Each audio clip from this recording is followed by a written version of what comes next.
বিখ্যাত বুজুর্গ মালিক বিন দিনার রহমাতুল্লাহ তার জীবনের একটি ভয়াবহ সত্য ঘটনা বর্ণনা করেন।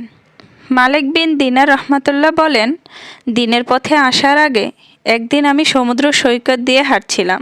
দেখলাম এক জেলে 7টি বড় মাছ শিকার করেছে। আমার মনে মাছ খাওয়ার লোভ জাগলো। আমি জেলের অনুমতি ছাড়াই তার কাছ থেকে একটি মাছ কেড়ে নিতে চাইলাম।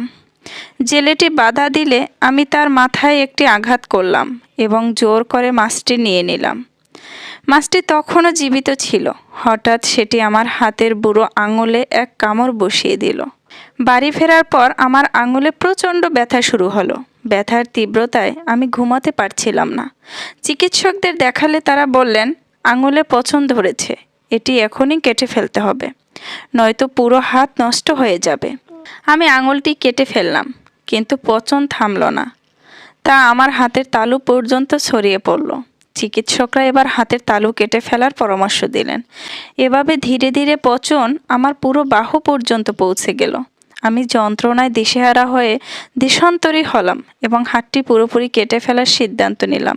ব্যথায় কাতর অবস্থায় আমি এক গাছের নিচে ঘুমিয়ে পড়লাম। স্বপ্নে আমাকে বলা হলো, কেন তুমি নিজের হাত কাটছো? বরং যার হক নষ্ট করেছো তার হক ফিরিয়ে দাও, তাহলে তুমি মুক্তি পাবে।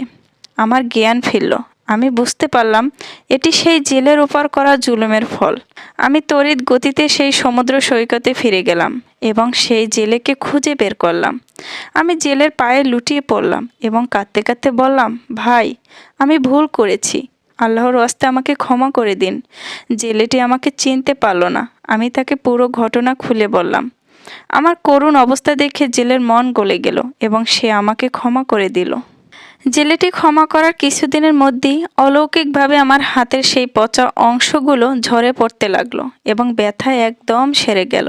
আমি জেলের কাছে জিজ্ঞেস করলাম, ভাই, আপনি সেদিন আমার জন্য কি বদদোয়া করেছিলেন?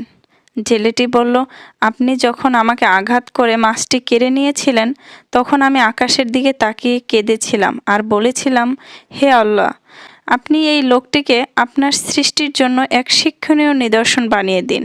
হজরত মালিক বিন দিনার রহমাতুল্লাহ বলতেন, যে ব্যক্তি দুনিয়া ও আখিরাতে নিরাপত্তা চায়, সে যেন কখনোই কারো ওপর জুলুম না করে।